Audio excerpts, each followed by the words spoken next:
दोस्तों नमस्कार, स्वागत है आपका बड़ी खबर बड़े खुलासे में। खबर दिल्ली से है और दिल्ली से रेखा गुप्ता कैबिनेट अब जिस तरह से एक्शन मोड में है, ये दिखाई दे रहा है कि दिल्ली की तस्वीर दिल्ली वालों को जल्द ही बदलती नजर आएगी। दिल्ली सरकार के विधायक यानी भारतीय जनता पार्टी के सारे विधायक और उनके मंत्री अब सड़क पर एक्शन मोड में दिखाई दे रहे हैं। उनके जितने भी मंत्री हैं, रेखा गुप्ता सहित सारा मंत्रिमंडल सुबह से लेकर रात तक सड़कों पर उतरकर जनता की समस्याओं को सोल्व करने में जुट चुका है। आपको बता दें कि जहां एक तरफ मुख्यमंत्री रेखा गुप्ता ने अधिकारियों के साथ बजट को बनाने के लिए उस पर अधिकारियों से चर्चा शुरू कर दी है और यह अधिकारियों को निर्देश दे दिया है कि महिलाओं को जो सम्मान निधि दी जानी है 2500 रुपए, उसको कैसे कैसे और किस किस को देना है, कैसे महिलाओं के खाते में सीधा पैसा पहुंचे, भ्रष्टाचार ना हो और जो केजरीवाल सरकार में भ्रष्टाचार थे उसको लगाम लगाते हुए किस तरह से पारदर्शिता बरती जाए, इस पर आप पूरा खाका तैयार करिए, क्योंकि बजट सत्र पहला ही सत्र होगा और इसमें यह सारी रिपोर्ट रखी जानी है कि सरकार किन किन को सरकारी लाभ देगी और उसके लिए कितना पैसा आवंटित किया जाएगा। यानी बजट पर जहां एक तरफ रेखा गुप्ता तैयारी कर रही हैं, वहीं आपको बता दें प्रधानमंत्री से मिलकर रेखा गुप्ता ने आगे की योजना के बारे में और बजट के बारे में उनसे बातचीत की है। हालांकि ये एक औपचारिक मीटिंग भी होती है कि जब भी कोई राज्य का मुख्यमंत्री बनता है, चाहे वो बीजेपी शासित राज्य हो, चाहे विपक्ष का कोई सीएम क्यों ना हो, प्रधानमंत्री से राष्ट्रपति जी से मिलने आता है। प्रधानमंत्री जी से मुलाकात हुई है तो निश्चित जान लीजिए प्रधानमंत्री एक अनुभवी नेता बीजेपी के हैं। उन्होंने जरूर ऐसे कोई टिप्स रेखा गुप्ता को दिए होंगे जिसके कारण रेखा गुप्ता अब अगले आने वाले दिनों में आपको शेरनी की तरह दहाड़ती नजर आएंगी और मां दुर्गा बनकर आपको, मां चंडी बनकर आपको ये आम आदमी पार्टी के भ्रष्टाचार पर प्रहार करती भी नजर आएंगी।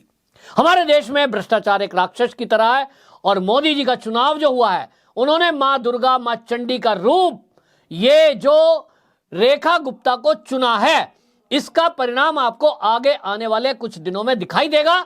हालांकि उनकी बातचीत से अभी दिखाई दे रहा है मीडिया कर्मी जो कि अभी तक आम आदमी पार्टी के टुकड़ों पर पलते थे, इनका इकोसिस्टम लाखों रुपए विज्ञापन के नाम पर जो ले रहा था, उनमें बौखलाहट है और वो रेखा गुप्ता को घेरना चाहते हैं तरह तरह के सवाल करके। 2500 रुपए पर जो आतिशी ने सवाल उठाया, उस पर कुछ पत्रकारों ने रेखा गुप्ता को घेरने की कोशिश की, लेकिन रेखा गुप्ता ने जिस तेज तर्रार तरीके से उन मीडिया कर्मियों को लताड़ते हुए, यानी एक तरह से आतिशी के सवाल पर उन्हीं को लताड़ते हुए जो जवाब दिया, ये पूरा बिकाऊ मीडिया अवाक रह गया कि हम तो सोच रहे थे कि रेखा गुप्ता केवल एक निगम पार्षद रही है, कोई अनुभव राजनीति का नहीं है, पहली बार विधायक बनी है, ये कहां से हो गया, ये कैसे हमारे प्रश्नों का उत्तर दे पा रही है। आतिशी ने गुगली फेंकी थी, हम तो सोच रहे थे आउट हो जाएगी, ये तो आउट होने ही नहीं दे रही है।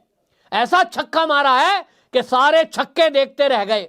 अब ये जो बिकाऊ मीडिया है, ये आए दिन लग रहा है रेखा गुप्ता को घेरने की कोशिश में है, लेकिन रेखा गुप्ता इनको कोई मौका नहीं देंगी। उन्होंने साफ बता दिया है। जिस तरह से उन्होंने आतिशी मारलेना को उल्टा घेरा, उन्होंने कहा कि अपनी सरकार में भ्रष्टाचार किए, हमसे सवाल पूछते हैं, 11 साल में नहीं कर पाए, पंजाब में नहीं कर रहे हैं, हमसे सवाल पूछते हैं। जिस लहजे में बात की है, वो लहजा साफ दिखा रहा है कि संघ के संस्कार और अखिल भारतीय विद्यार्थी परिषद की जब कोई तेज तर्रार जो कार्यकर्ता है, यदि जब वो सत्ता पर आता है, पावर उसको मिलती है, तो उसका तरीका क्या होता है।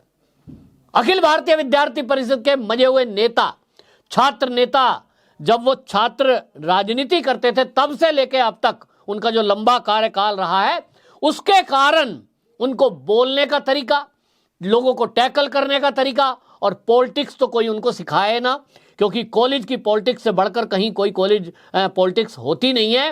ये जो पॉलिटिक्स है ना, ये लोग कर रहे हैं, आप पार्टी वाले, कांग्रेस वाले, ये तो बहुत छोटी है। कॉलेज की पॉलिटिक्स बहुत बड़ी होती है। वहां किस तरह से छात्रों से तालमेल बिठाते हुए आपको अपनी पढ़ाई भी करनी होती है और किस तरह से छात्रों की मदद भी करनी होती है। कुल मिलाकर के रेखा गुप्ता पर सवाल नहीं उठा पाएंगे। लेकिन इसी बीच आपको बता दूं, पीडब्ल्यूडी जो मंत्री हैं प्रवेश वर्मा, वो भी सड़क पर नजर आए और उन्होंने रिंग रोड से आश्रम और आश्रम से भैरव रोड तक की मरम्मत के लिए 16 करोड़ रुपए सैंक्शन किए। और बल्कि उन्होंने सीधा सीधा मीडिया के सामने अधिकारियों को निर्देश दे दिया कि 15 जुलाई तक मुझे हर सड़क गड्ढा मुक्त चाहिए। अब ये 15 जुलाई की डेडलाइन पूरी दिल्ली की सड़कों के लिए प्रवेश वर्मा ने दे दी है।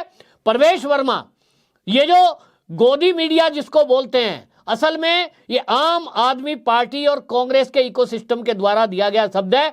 असलियत तो पता ये लग रहा है कि जो ये पत्रकार आम आदमी पार्टी के जरिए नौकरियों पर जगह जगह रखे गए, किस तरह से करोड़ों रुपया इनको विज्ञापन के नाम पे दिया गया, ये बिकाऊ मीडिया अपना पर्दा डालने के लिए, इस बात को छुपाने के लिए इस तरह के शब्दों का गठन कर रहा था। किस तरह से बिकाऊ मीडिया है, अब वो सोच रहा है कि अब कहां प्रश्न खड़ा करें। प्रवेश वर्मा के नाम पर खड़ा करना शुरू किया। इन्होंने सवाल कि साहब उनको तो सीएम बनना था, नहीं बनाया। ये सोच रहे थे कि अब प्रवेश वर्मा घर में बैठ जाएंगे, वो तो मंत्रिमंडल की शपथ नहीं लेंगे। लेकिन ये सारा आम आदमी पार्टी और कांग्रेस का इकोसिस्टम ध्वस्त हो गया जब प्रवेश वर्मा उसी तेजी के साथ, उसी सिंह दहाड़ के साथ सड़कों पर नजर आ गए। अब निश्चित रूप से मान लीजिए प्रवेश वर्मा एक अनुशासित कार्यकर्ता के तौर पर काम कर रहे हैं। निश्चित रूप से आम आदमी पार्टी पर प्रहार है, अधिकारी घबराए हुए हैं। इसी तरह ऊर्जा मंत्री आशीष सूद, वो भी एक्शन मोड में नजर आए और बिजली कंपनियों के अधिकारियों की उन्होंने शपथ ग्रहण के अगले ही दिन मीटिंग बुलाई और बिजली कंपनी के अधिकारियों को साफ निर्देश दे दिया है कि आने वाले समय में, यानी अगले महीने से गर्मी के दिन शुरू हो जाएंगे, तो दिल्ली में अनवरत बिजली कैसे दी जाए, अनकट बिजली कैसे दी जाए, मांग और आपूर्ति की कमी को कैसे दूर किया जाए, मेंटेनेंस पहले से पहले ही कैसे किया जाए। और ये सब निर्देश देते हुए उन्होंने बता दिया कि अब सरकार बदल चुकी है, इसमें भ्रष्टाचार नहीं चलेगा, जनता की सेवा हमारी प्राथमिकता है। इसी तरह कानून मंत्री कपिल मिश्रा, जाना माना नाम है और उनसे उम्मीद थी कि वो तो एक्शन मोड में दिखाई देंगे। वो भी करावल नगर क्षेत्र में वो निरीक्षण करते हुए नजर आए कि किस तरह से अतिक्रमण को हटाया जाए। और करावल नगर क्षेत्र में ये पहले से उम्मीद जताई जा रही है कि कपिल मिश्रा, क्योंकि वहां से विधायक हैं, मंत्री बने हैं, तो निश्चित रूप से जो सड़क पर अतिक्रमण करके बैठे वो जो दो लोग हैं दुकानदार, भाई उनकी तो अब मुसीबत आने वाली है। कपिल मिश्रा को कानून मंत्री बनाकर भारतीय जनता पार्टी के शीर्ष नेतृत्व में यह भी एक मैसेज दे दिया कि जिसके ऊपर 2020 के दंगे का आरोप लगाया गया था, जहां जो है वो व्यक्ति खड़ा होकर के चैलेंज कर रहा था दंगाइयों को, अब उसी के अंडर में कानून मंत्रालय है, एक एक का हिसाब होगा। तो कपिल मिश्रा जो है वो सड़कों पर उतरे हुए दिखाई दिए।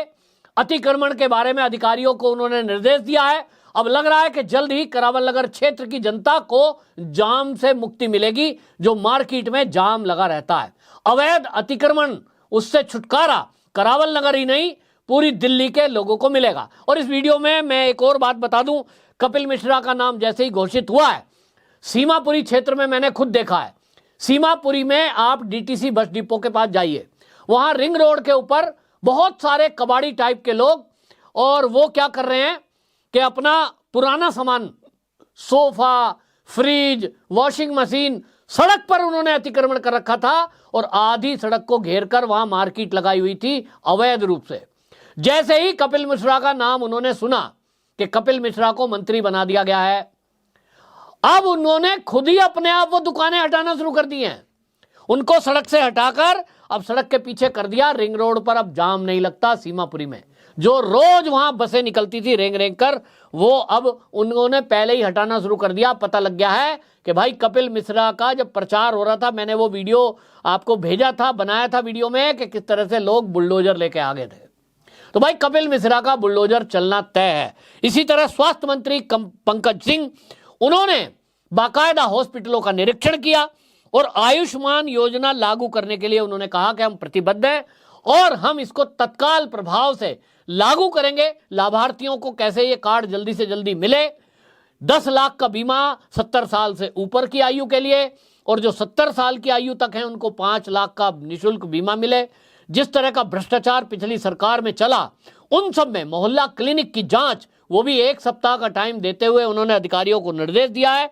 और उन्होंने कहा कि देखिए अब हम क्या करेंगे, जो मोहल्ला क्लिनिक है 553 मोहल्ला क्लिनिक इस समय दिल्ली में हैं, उनका हम नाम बदल देंगे और उनका नाम रखेंगे शहरी आयुष्मान आरोग्य मंदिर, UAAM इनका नाम रखेंगे और हम इनका नवीनीकरण करेंगे।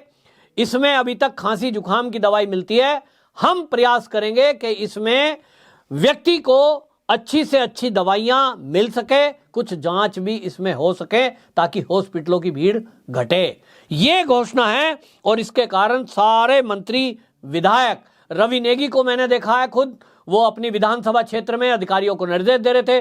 PWD विभाग के अधिकारी साफ सफाई में लगे हुए हैं और उन्होंने निर्देश दिया है कि ये जो अतिक्रमण है, कोई रेहड़ी पटरी पर अतिक्रमण करके बैठा है, मार्केट में अतिक्रमण करके बैठा है, अधिकारियों को निर्देश दे दिया है इनको तत्काल हटाया जाए वरना बुलडोजर चला दूंगा। तो रवि नेगी भी एक्शन मोड में दिखाई दे रहे हैं, यानी पूरा मंत्रिमंडल, खुद मुख्यमंत्री और उनके सभी विधायक अब सड़कों पर हैं, एक्शन में हैं, क्योंकि उनको पता है कि दिल्ली पर पूरे देश की नजर है, देश ही नहीं दुनिया की नजर है, मोदी जी की भी नजर है, आप ही और हमारी भी नजर है। तो आम आदमी पार्टी से ये कैसे बेटर है तभी पता लगेगा कि जब ये एक बड़ी लकीर खींचेंगे आने वाले दिनों में। अभी आप देखिए कि कड़े और बड़े फैसले रेखा गुप्ता करने वाली हैं, उसका जो इंप्लीमेंट है ये सभी विधायक और मंत्री आपको करते हुए नजर आएंगे। पहले से खाका तैयार है और ये समझ के चलिए कि दिल्ली का स्वरूप अब अगले आने वाले दिनों में बदलने वाला है। निश्चित रूप से दिल्ली वालों के लिए रेखा गुप्ता बहुत बड़ी एक राहत बनकर के आई हैं। वहीं जहां पहले सरकार आपदा सरकार थी, आपदा बनकर आई थी, विपदा बनकर आई थी, अब विपदा और आपदा का संहार करके उसको हटाकर अब लोगों के लिए रेखा गुप्ता अपने आप में एक सेवक बनकर के आई है और जनता के लिए लाभकारी योजनाओं के साथ वो, जैसा मैंने कहा, मां दुर्गा, मां चंडी का रूप भी है, लेकिन मां सरस्वती का रूप बनकर के रेखा गुप्ता अब दिल्ली वालों के लिए अच्छे स्वास्थ्य, अच्छे मां दुर्गा पैच, मां सरस्वती का रूप बनकर के दिल्ली वालों के बच्चों के लिए अब वो अच्छी स्वास्थ्य पैच, रेखा गुप्ता अब मां सरस्वती का रूप बनके दिल्ली वालों के बच्चों के लिए अब अच्छी शिक्षा और शिक्षा के लिए अच्छे विद्यालय उसका निर्माण कराएगी। वहीं वो मां का रूप बनकर सबकी सेवा के लिए आशीर्वाद रूप में बिना भ्रष्टाचार किए दिल्ली की सरकार को चलाएगी, ये उम्मीद हमें लगती है। आपकी क्या राय है कमेंट बॉक्स में जरूर बताएं, वीडियो को शेयर करें। वंदे मातरम।